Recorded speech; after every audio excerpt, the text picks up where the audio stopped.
So the funny aspect of One Piece is that you can have character designs that are both epic and also very hilarious. And in this case, we get two at the same time. We get the epicness in Vegapunk, and we get the chaotic humor in Dragon. Wait. Now, how are y'all doing, ladies and gentlemen? So let's do a review for One Piece manga chapter 1066. And this one I find very, very interesting because obviously we get a lot of we get a lot of it is in flashbacks, and obviously One Piece flashbacks are known to be emotionally invoking. However, with this one, it's completely different. We're actually recontextualizing a flashback that we had in the past, and that is the Robin one, the Enies Lobby / Water 7 arc flashback, the Robin Ohara flashback, and we get some more information in regards to that. Now, I've seen some people mention, and this was when the spoilers initially came out, I saw some people mention that, well, this ruins the flashback, because now, one of the big casualties of that flashback in Sao, he is now out of the picture. He's now alive. He's not dead anymore. And I think that's a fair argument to make, but I think that's kind of missing the point of the flashback. The point of the flashback really was, yes, look what happened to Saul. Okay, we get that. But the real point of the Ohara / Nico Robin flashback was, look how far the government goes to hide certain aspects that they don't want the public to know, and look, the kind of extreme prejudice that they use against people that disobey them in that regard, and then also look at the terror and the far-reaching scope that the government has in the One Piece world, in this case, chasing after Nico Robin for so long. So I do think that I get why some people, are very disappointed. It's another fake-out death, so to speak. But I think most people, if you have been in the community for a while, expected Saul to be alive, because, every time Aokiji made an attack, it was ice time. One time, when he attacked Saul, it was the Ice Time capsule. So I think most people that read the chapters now, just for context, I caught up with One Piece with the manga around the time when that flashback. I think it was just after that flashback, because I believe the very first chapter where I caught up was when Chopper goes Monster Point. I think that was the very first chapter when I started reading week to week. So it's been a long time now. But back then, everyone was saying that, like, Saul has to be alive. We'll definitely see him in the future because of Ice Time Capsule. Obviously, time capsules, ice capsules. The whole Walt Disney situation where people sort of expected him to come back. And yes, I think people started losing that hope along the way. But there were still a lot of people, that still believe, well, we'll see him in Elbaf. Because when we saw him, he mentioned Elbaf. He said, I'm not like one of those brutes from Elbaf. Making a clear reference to, obviously, Elbaf itself, but also his connection to Elbaf, sort of. You could say, well, he doesn't have a connection. That's what he's trying to point out. But not having a connection is the same as having a connection. in stories, that is the case. So I'm very excited to see Sao back in the future. How was he able to command the other giants? That, I think, is a very interesting thing that we need to learn. Also, I really like we're getting more of, like, the Giants tribe now, because I think that's been something that, like, a lot of us have been expecting or more over the story. The likes of Oz Jr. Now we've got Sal, like a different type of giant. And obviously we need to know more about giants already. But then, Jaguar D. Saul, I think most people, would think that a character that has the middle name D in his name, that we'd get to find out more about them, and I think that's exactly what we're going to get at Elbaf. So very much looking forward to Elbaf now even more. Previously it was like an Usopp arc, most people would say that. Now we get some Robin, not closure, but we get some Robin, we get something to look forward to for Robin as well. So I'm very much looking forward to that. And I personally think that we might get some I know there's this theory going around about, like, is Big Mom coming back? I do think that is a very good possibility, personally. But back to the chapter, I like Vegapunk a lot. I like Vegapunk a lot because Vegapunk, obviously, he's designed after Albert Einstein. Little bit of, like, background on Albert Einstein in case you don't know. He used to be a patent officer. He used to work in a patent office, and then wrote a few theories, and those picked up, and then he kept getting bigger and bigger, so on and so forth, and became the worldwide phenomenon that he is today. He has a very famous picture where he sticks his tongue out and is like, haha, and he was known to be a prankster. So we get that vibe immediately with, like, Dr. Vegapunk. We get that vibe of, okay, he's clearly modeled after Einstein, and he has that jokey, quirky personality to him, which is very similar to what Einstein had as well. So, by the way, if you want to watch a few Einstein, there's a very good, like, 6-episode, I think, series on Albert Einstein. I think it's just called Albert Einstein, My Relativity, or something like that. But it's a very good series that you should watch. I find it very entertaining personally. It's very good, I must say. And it goes into his whole life as like a biography sort of. So, with that said, though, obviously the question is Vegapunk's head. Vegapunk's head, like what's going on here, and the Longhead tribe. We've seen a few members of the Longhead tribe in this show. Now, we've seen the Doctor from Enel's cover story, who had an elongated head. We've seen Fukurokujo from Wano, which was never explained why he's got such a long head. And now we obviously see Vegapunk, who has a very long head. And based on the story, what we can like surmise is that like long heads is associated with knowledge, because we've seen 2 doctors / professors that have a elongated head, and Fukurokuji, who is like, the master of ninjas, which involves a lot of information, I would assume. I mean, you look at Raizo. Raizo had a massive head as well, just not elongated, vertically, but more so just a very round head, very big, very round head. And I don't know whether that's going to come into effect, how that's going to come into effect, and whether that's going to be important in the future. Because remember what Big Mom said on Wano, there were 3 races that was eluding her kingdom. 1, the Giants. 2, King's race. Not the Seraphim. The name escapes me right now. But King's race. Let's just leave it at. But the name's gonna come back later, and it doesn't matter anymore.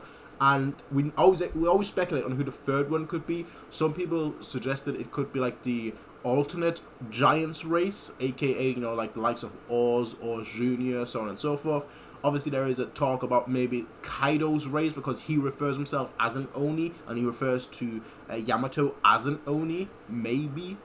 And then, obviously, the speculation for some has been, maybe it's the elongated head tribe, and it's, we're getting that more into the story. So, I'm actually very much excited and interested to see more of Dr. Vegapunk, because obviously we later on see him in the chapter, and his head is significantly cut down.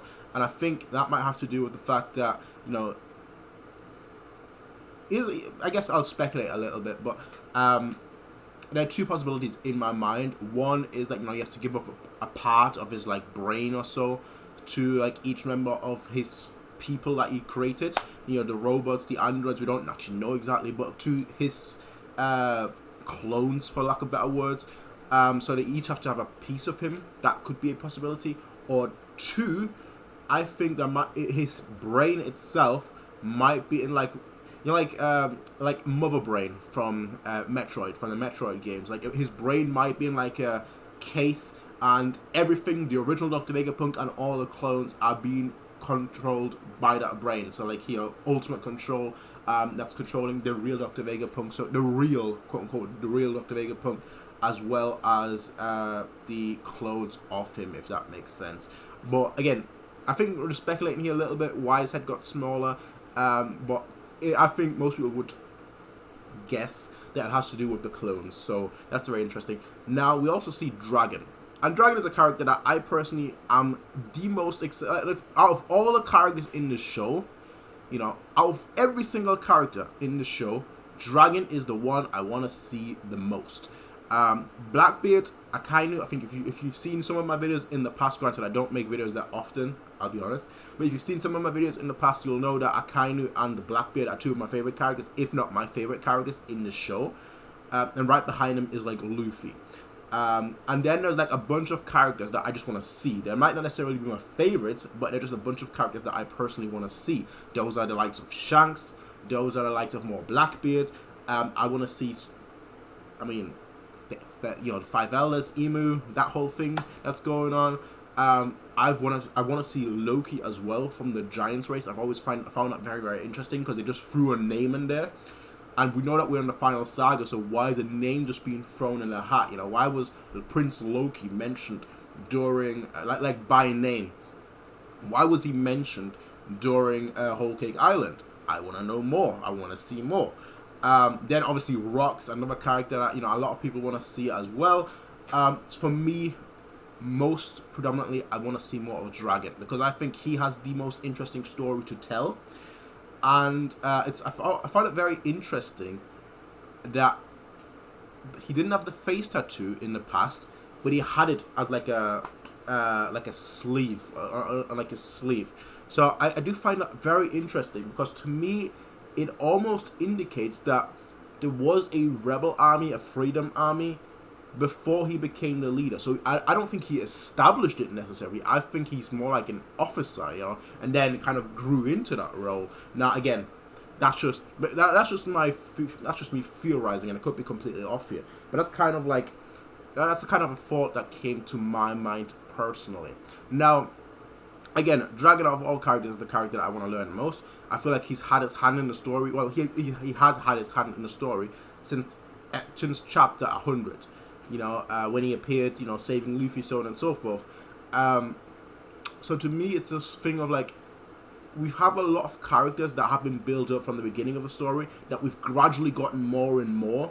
But Dragon is the one character that we haven't gotten basically anything about. We've gotten a lot about his subordinates in Qumu, in Ivankov, in Sabo, in Koala, in Ahak, so on and so forth. But Dragon himself, we haven't. And we've gotten some characterization for Dragon from all the people surrounding him. Again, Eva, I'm not going to go through the list again, but I'd gab to the list. We've gotten a little bit of characterization and personalization from those characters, but we haven't actually gotten that from Dragon himself. We've gotten a few tidbits here and there, but never anything crucial, never anything substantial. So to me, I want to see more of Dragon because I think Oda is hiding him on purpose. And obviously he hides a lot of things on purpose, a lot of throwaway lines as well, that then later come back, granted.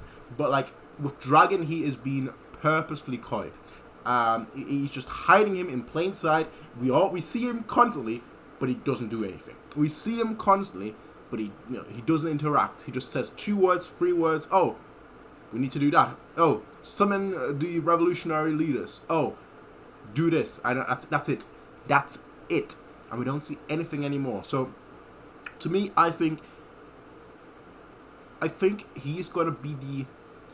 It's easy to say he's going to be the most important character, but I do truly think that like his role in the story is going to be the most fascinating character at the very least, and I do think it's going to be the most important or the second most important role in the story.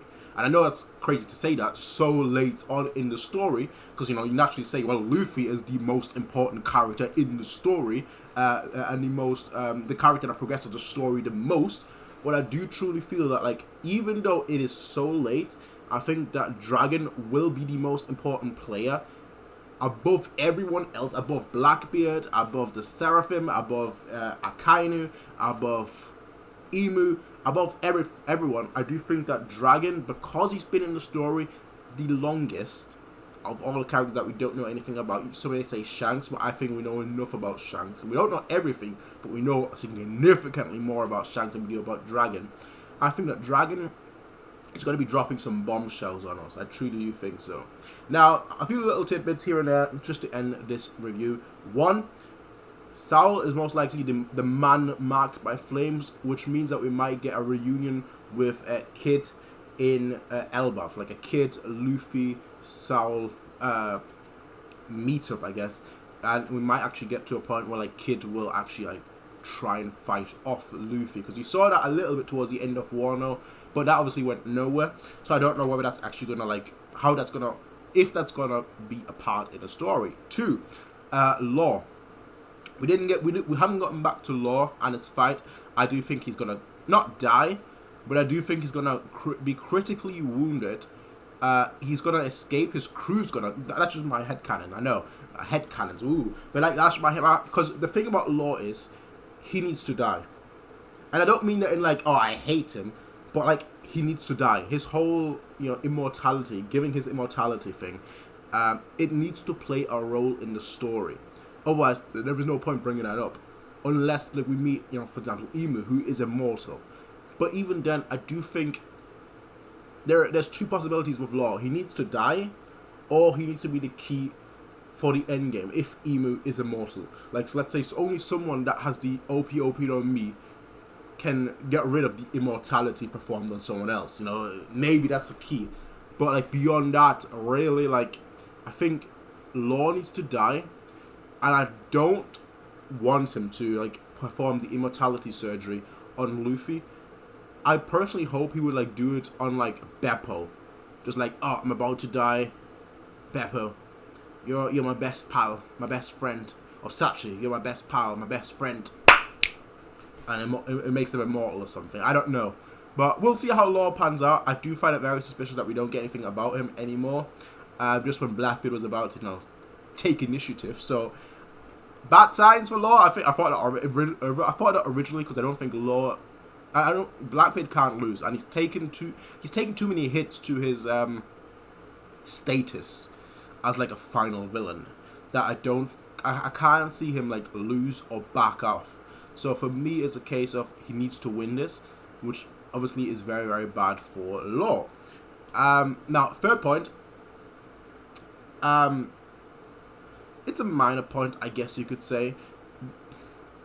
But how do the revolution? Sorry, how does Cross Guild play an effect with the current story and presumably where we're gonna head off to next, which is Elbaf? I always found it very suspicious. Personally, I found it very suspicious that that what's called Your Beard and Your Fall, I think that was the name. The two giants that the one giant elder that like Big Mom killed as a child, that they were like the oldest of their race, so to speak, and they were like 300 years old. So they were like at their peak of their age. But I always found it very suspicious because those are the more humanoid giants, and they can live, you know, 3 times longer, as they always say. But what about the less humanoid giants? You know, the likes of Oz Jr., the likes of Oz, the likes of, I guess in this case, Saul.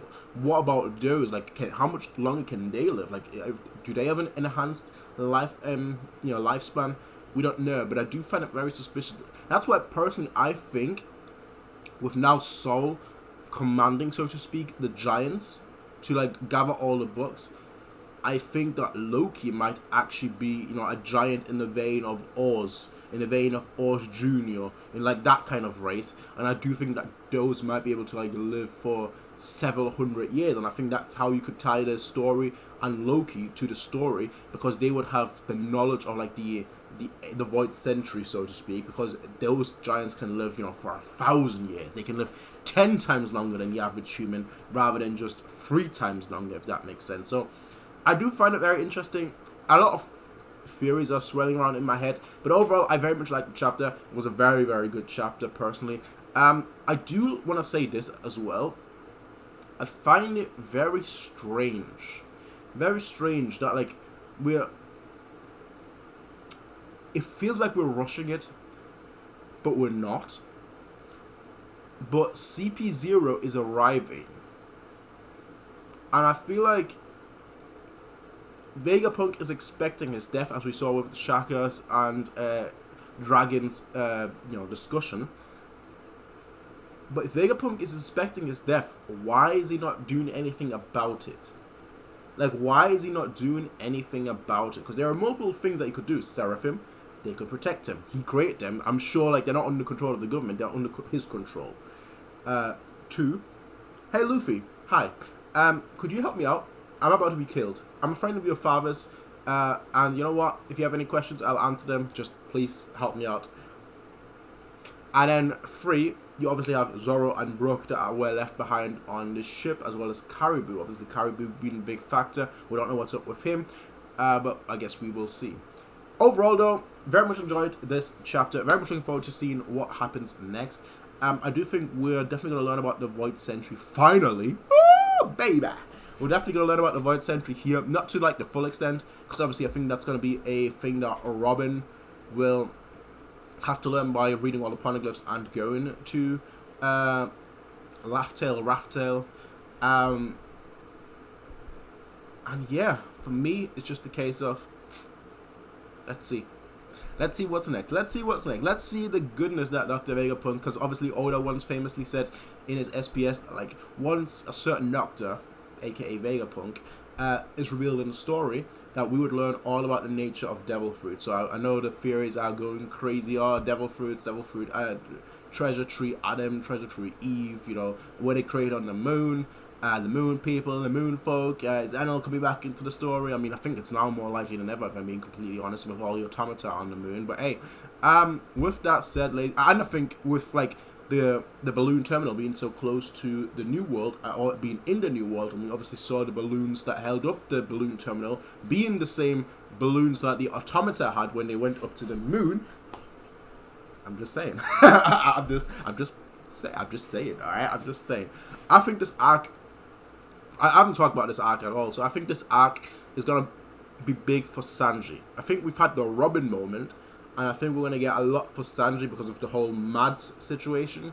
And I think we're gonna get a lot for Luffy, even though he doesn't care about his father. So that's what I think is gonna happen. I think it's gonna be a relatively short arc. I think we might get another like 10, 15 chapters, like until the end of the year-ish. I think that's roughly when we're about to end this arc. But I'm just excited to see what's next, personally. Anyway, with that said, ladies and gentlemen, I will see all of you in the next one. Everyone, until then, have a nice day. Peace out. Let me know what you thought about the chapter. Let me know if you want to see more reviews of mine, because I don't really do One Piece videos on the channel, but I would if people are interested. So let me know if you're interested. With that said, I'll see you all next time. Have a good day. Peace out, and as always,